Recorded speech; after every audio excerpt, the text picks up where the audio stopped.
Welcome back.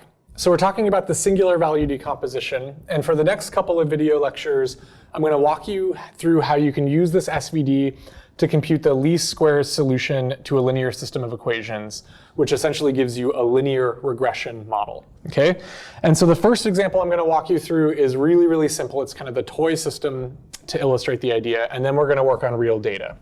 So the toy system is, imagine that you have data in terms of variables A and B. So you have a bunch of data, kind of a scatter of data. And what you want to do is find the best fit line, kind of the slope of the best fit line. It's called the slope x, so that AX equals B is mostly true for as many of the data points as possible. So that's a very imprecise way of saying I want to find the best fit slope x so that the norm, the error, AX minus B, is minimized over all of the data points in a least squares sense, in the two norm sense. And we're going to use the SVD to do that. And we're going to cook this up in Matlab. Again, all the code is on databookuw.com. So if you need to do linear regression, this is just a really, really simple example of how to do it. Okay, let's get started. So whenever you want to illustrate or test a mathematical concept, it's always good to start with something where you know the answer.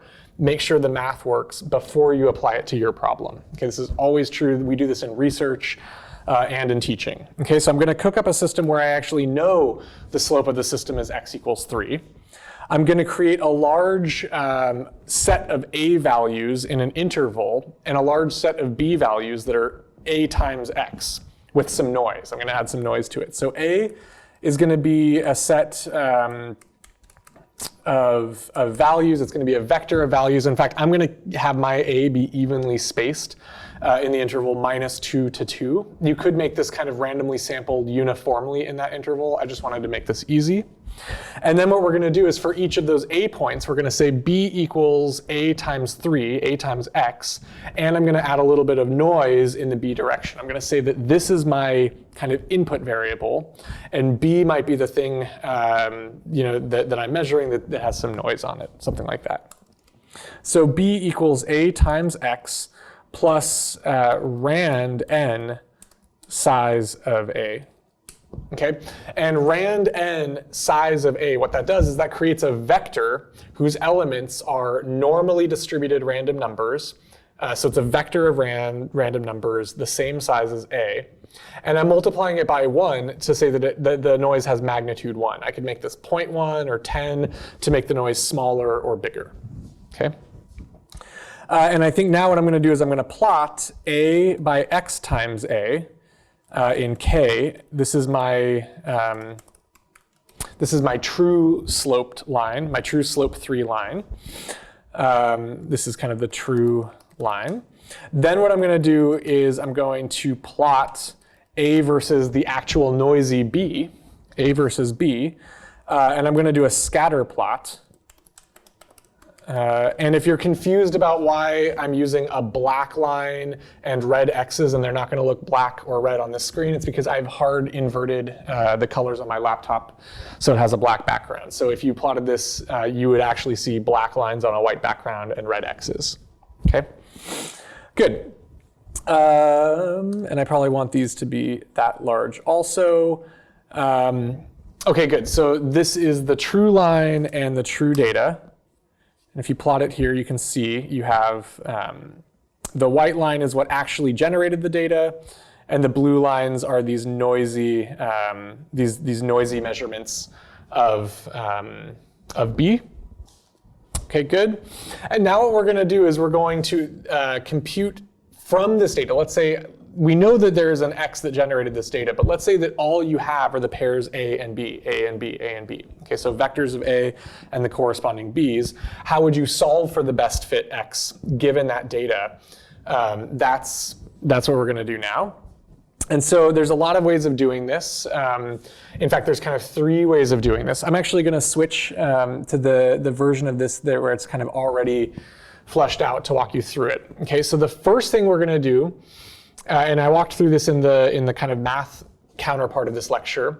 What you could do is you can compute the SVD of the A matrix to get U, sigma, and V, and you could get the best fit approximation of X by the pseudo inverse of A times B, right? So if this was a matrix system of equations, AX equals B, where A equals U sigma V transpose, then what you would have is X tilde, the best fit X, would be equal to the pseudo inverse, the left pseudo inverse of this times B, which would be V sigma inverse U transpose B.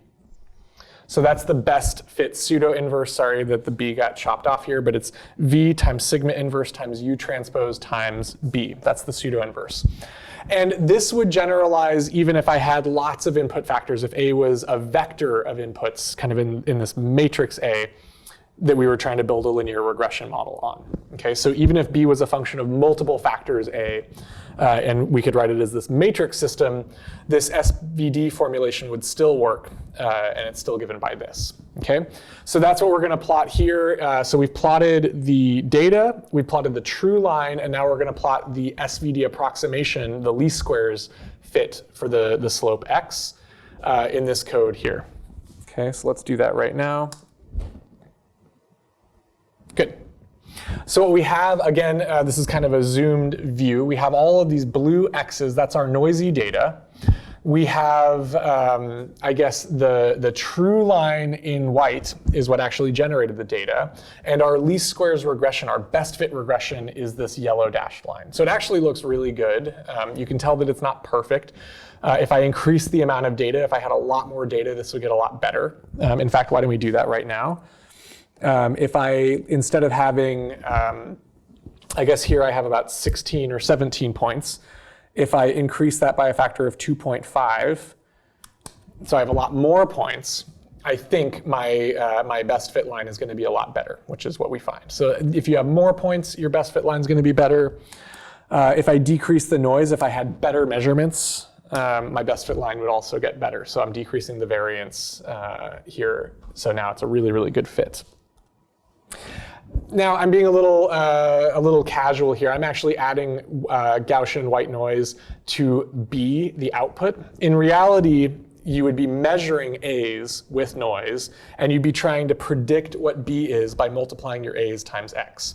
So in reality, I really should be adding some white noise to A, multiplying by X. I don't think it would change much. In fact, why don't we just do that instead? So I'm going to take A equals A plus noise. Okay. So I think if I just take my A and I add noise and compute B, nothing really will change. And let's keep it relatively small noise, but have some sparser data, less data. Let's hope this doesn't break. Whew. All right, that's actually incredibly good agreement. It's so good that I'm wondering if I mess something up. A equals A plus 0.1 rand n. Okay, let's make it bigger. Let's make the A have more variance. I'm not sure I actually did this right. Good. Yeah, I think the way I'm adding noise is somehow incorrect. Plus 1 rand n size of A. Okay, A times X. Oh, it's because I have. Yeah, I'm plotting the noisy version of this. I'm using the noised version of A when I compute, when I plot everything. So if I had A noisy equals A plus that, and B was A times A noisy, and I plotted A noisy with B, hopefully this will actually be correct. Okay, so this is the danger of live programming, is that sometimes everything goes differently than you expect. Okay, good. So again, here what I'm doing is I'm essentially, my A's are not uniformly spaced anymore. And my B's are exactly X times A, those noisy A's. And my prediction line looks like this.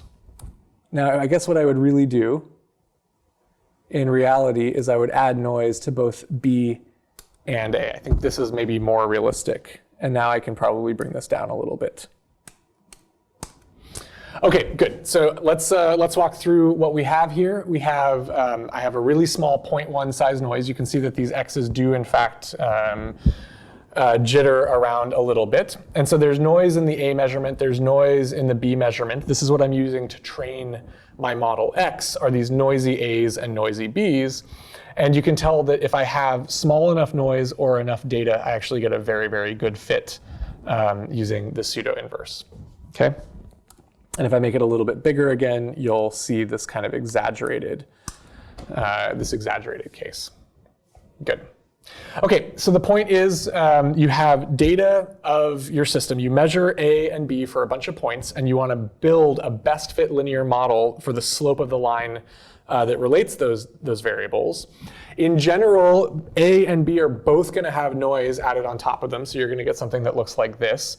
But if you have enough data or small enough noise, your least squares line is actually a pretty faithful representation of the true slope. Okay, and what I coded up here using this pseudo inverse would generalize to the matrix system of equations if I had lots of factors A that I want to use to build a model of B. Okay, now I wanted to also show you here that in Matlab there's 3 ways of computing this least squares regression. You could do this pseudo inverse like what I did with the SVD V inverse sigma U transpose B. You could use the pinv command in Matlab. That's just the pseudo inverse. It literally just computes this, this matrix pseudo inverse of A. Or you could use the regress command B comma A. And these are all completely equivalent. They do exactly the same thing. I personally like doing the SVD because then I know exactly what's going on under the hood. Okay, linear regression is super simple in Matlab. You can use any of these 3 commands. It's really one line in Matlab. All of this other stuff is just plotting and generating data so that you can walk through what happens if you add noise and so on and so forth. Okay, so in the next lectures, we're going to look at some more sophisticated examples. Okay, thank you.